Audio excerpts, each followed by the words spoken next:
Hello guys, good morning.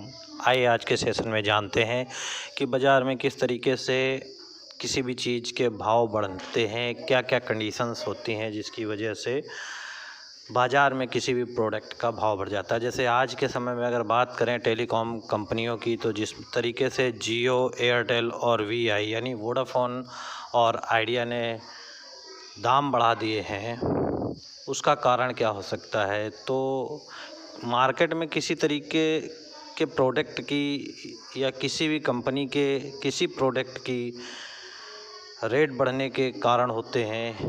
एक तो मांग अधिक होना और वस्तु की पूर्ति कम होना। दूसरा होता है बाजार पर एकाधिकार स्थापित कर लेना, एकाधिकरण कर लेना। तीसरा होता है कच्चे माल की कीमतों में बढ़ोतरी होना। और चौथा होता है लोगों की पसंदीदा क्वालिटी आदि चीज़ों पे, वस्तु पे पसंदीदा चीज़ बन जाना।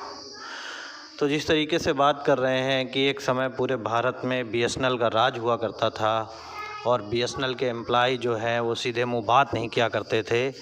वो दौर था जो भारत के कोने कोने तक बीएसएनएल पहुंचना चाह रहा था। आज वहीं पे जब जियो कंपनी आई, उस टाइम की कंडीशन भारत में इंटरनेट को लेके उस टाइम की स्थिति भारत में बहुत ही दयनीय थी। हर जगह इंटरनेट नहीं था और डाटा चार्ज जो था वो महंगा था, डाटा महंगा था। तो बात करते हैं कि किस तरीके से जियो आया। 7 महीने तक उसने डाटा फ्री दिया और उसके बाद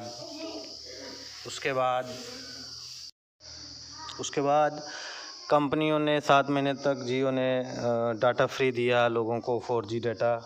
उसके बाद फिर रिचार्जेस के रेट बढ़ना चालू हुए, सिम सस्ते हुए और सिम जब सब जगह फैल गए तो रिचार्जेस के रेट बढ़ना स्टार्ट हो गए।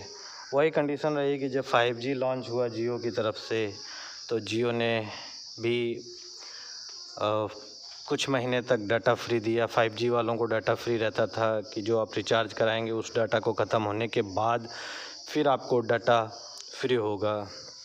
तो इस तरीके से जियो ने आने के बाद छोटी छोटी स्तर पे जो फैली थी, या कुछ कंपनियां ऐसी जिनका मार्केट में उतना वेस्ट बिजनेस नहीं हुआ था, वेस्ट मतलब इतना विस्तृत बिजनेस नहीं फैल पाया था, जैसे Uninor, Telenor, Tata Docomo, Tata Indicom, Aircel, ये कंपनियां जो हैं भारत में थी। तो जियो के आने के बाद से इन सारी कंपनियों का ख़त्म हो गया बिजनेस और वो सब अपनी अपनी नेटवर्किंग, अपना अपना सिस्टम, जियो, एयरटेल और यहाँ आपके आइडिया को बेच के चली गई। यहाँ तक कि वोडाफोन कंपनी भी आइडिया में ही मर्ज हो गई और वीआई के नाम से चलना शुरू हो गई। एयरसेल को आपके रिलायंस ने ख़रीद लिया। रिलायंस भी बाद में बिक के उसके भी शेयर्स जियो रिलायंस में आ गए और आपका टेलीनार या यूनिनार जो कंपनी है वो आपके एयरटेल में आ गई। इस तरीके से सारी कंपनियों ने छोटी छोटी कंपनियों को अधिग्रहित कर लिया, अपने में मर्ज कर लिया। और बाद में फिर जब लोगों को डेटा का वो लग गया तो अब रिचार्जेस बढ़ना शुरू हो गया। जैसा कि आप लोग देख ही रहे हैं कि जियो ने अपना 27% तक अपना डाटा, अपने रिचार्जेस महंगे कर दिए हैं और उसी तरीके से एयरटेल और वोडाफोन ने भी लगभग अपना 25%, 23% के आसपास अपने रिचार्जेस महंगे कर दिए हैं। अब चूँकि एयरटेल और वोडाफोन से ज़्यादा जियो का बिजनेस इंडिया में है, तो इस तरीके से इंडिया का एकाधिकार बाज़ार, टेलीकॉम बाज़ार में इंडिया का एकाधिकार स्थापित हो गया है।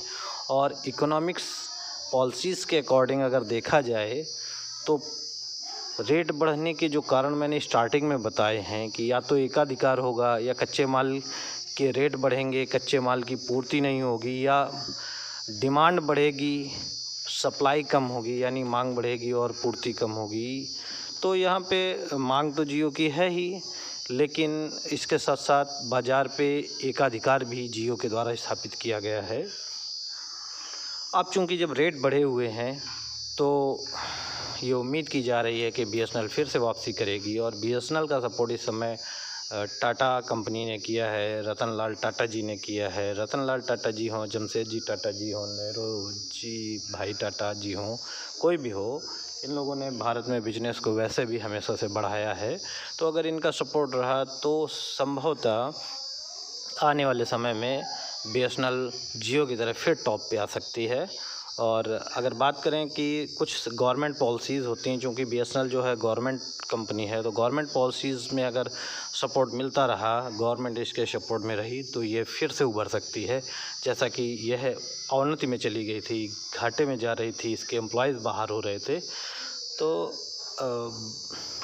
आपने आज के सेशन में ये सीखा कि किस तरीके से बाज़ार में किसी भी प्रोडक्ट के रेट हाइक होते हैं, बढ़ते हैं। और जैसा अभी बीएसएनएल ने अच्छा, एक बाज़ार में किसी भी चीज़ के प्रोडक्ट हाई होते हैं तो एकाधिकार कैसे स्थापित किया जाता है, इस पे अगर चर्चा करें तो कस्टमर को नए नए स्कीम्स के द्वारा, नई नई सुविधाओं के द्वारा उनको अपनी ओर आकर्षित करना, और फिर धीरे धीरे उनकी सुविधाओं को ध्यान देते हुए उनके अकॉर्डिंग सुविधाएं प्रदान करना, वस्तुएं प्रदान करना, प्रोडक्ट प्रदान करना, और फिर धीरे धीरे जब वो उनकी आदत पड़ जाती है तो बाज़ार में ऑटोमेटिक उस प्रोडक्ट का या उस कंपनी का एकाधिकार स्थापित हो जाता है। और अब जैसे बीएसएनएल ने अभी एक 1515 यानी 1515 का उन्होंने 1 साल का 2 GB डेटा का वो निकाला है, अपना प्रोडक्ट निकाला है या स्कीम निकाली है। तो उसके तहत बहुत से लोग अदर कंपनी के सिम जो है वो बीएसएनएल में पोर्ट करा रहे हैं। अच्छा, एक मानक के अनुसार ये भी बताया जाता है कि बीएसएनएल एक ऐसी कंपनी है जो भारत के कोने कोने में पहुंची हुई है। पहले से उसका सेटअप जो है भारत के कोने कोने में रहा है, और शहरी एरिया में तो जो है वो है ही, लेकिन ये जो बाकी टेलीकॉम्स कंपनियां हैं वो शहरों में ज़्यादा प्रेफरेंस देती रही हैं। नमस्कार दोस्तों, आज के सेशन में बस इतना ही।